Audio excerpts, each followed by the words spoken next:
Bonjour tout le monde, voici que vient le mois de mai, bientôt devant nous. Il y aura des beaux jours, il y aura du printemps, il y aura des fleurs, des oiseaux et peut-être que nous serons libres de nos mouvements un jour ou l'autre. En tout cas, il y a un programme sur la tronche en biais et il est pour vous. Il commence le 4 mai avec un bénéfice du doute sur à quoi sert le GEPAN.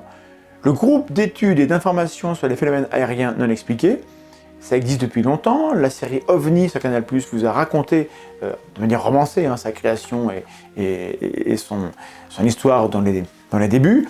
On va parler de ça, de cette création et de son rôle actuel avec son dirigeant Roger Baldacchino. Et vos questions sont les bienvenues sur le chat pour qu'on puisse creuser un peu ce sujet. Ce sera le 4 mai. Le 5 mai, dès le lendemain, moi je serai à Paris pour aller en direct participer à une table ronde au Festival des Rendez-vous des Futurs. Le sujet sera la vulgarisation des savoirs. On en parlera de ça avec Clotilde de la chaîne Pensée Sauvage. Je ne peux pas vous dire ce qu'on va vous dire parce que on verra bien sur place, il y aura de l'impro, on essaiera d'expliquer sans doute pourquoi on fait ce qu'on fait et comment on peut essayer de s'améliorer encore, parce qu'on peut toujours s'améliorer, il y a toujours de la marge dans le travail que l'on fait. Date un peu spéciale, le 12 mai, notez-la s'il vous plaît, le 12 mai à 20h. En direct, ce sera la tranche en live numéro 100. Et pour la 100e, on prépare un truc un peu spécial. On va parler du sens de la vie. Voilà, ce sera le sujet de l'émission. On aura 4 invités, mystères, on ne vous dit pas lesquels. Et le sujet, ce sera d'essayer de vous dire, de voir ensemble, est-ce que on peut être un sceptique militant, sur les réseaux, dans la famille, dans la vie, et être heureux.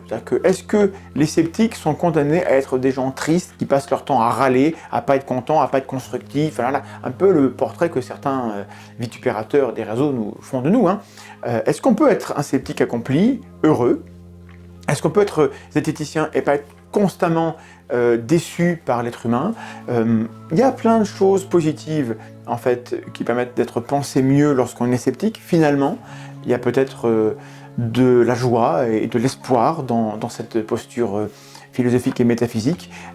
Peut-être qu'on peut essayer d'être plus heureux les uns avec les autres, être moins chiants aussi les uns avec les autres, en étant des sceptiques qui comprennent que la vie peut avoir du sens si on y travaille individuellement et collectivement. Voilà, ce sera, alors on ne prêchera pas, je vous rassure, mais bon, un peu de feel good, un peu de positivité dans tout ce marasme des réseaux sociaux où les gens s'engueulent pour rien sans s'écouter. Ce serait peut-être pas mal. Ça, c'est le 12 mai à 20h. Il y aura un second tranche en live du mois de mai, parce qu'on aime bien le mois de mai. Ce sera le 26 mai. Le 26 mai, nous serons à Paris avec l'équipe, en direct de l'exposition Fake News, et l'émission s'appellera Fake News, et on aura trois invités qui sont liés à l'exposition, plus ou moins, pour parler de qu'est-ce que c'est qu'une fake news, ça date de quand, cette expression, qu'est-ce que ça veut dire, qu'est-ce que ça recoupe. On parlera de l'exposition et du coup du regard des artistes. Est-ce que l'art, quel qu'il soit, peut nous aider à nous interroger, à nous questionner, à nous repositionner sur notre rapport à ce qui est vrai, ce qui est faux, à l'information telle qu'elle est fabriquée, dans ces différentes dimensions. Et puis il y aura une partie 3, certainement, le plan est en train d'être finalisé, sur l'éducation. Il y a évidemment les jeunes qu'il faut éduquer aux médias, aux nouveaux médias, à la manière de les consommer, mais il n'y a pas que les jeunes qui partagent un petit peu n'importe quoi, et donc on parlera des initiatives qui existent pour essayer de faire mieux comprendre aux gens ce que c'est qu'une information, comment on la construit, et pour les impliquer dans ce phénomène sans qu'ils soient toujours constamment dans le soupçon, parce que le doute est utile et le soupçon n'est pas toujours.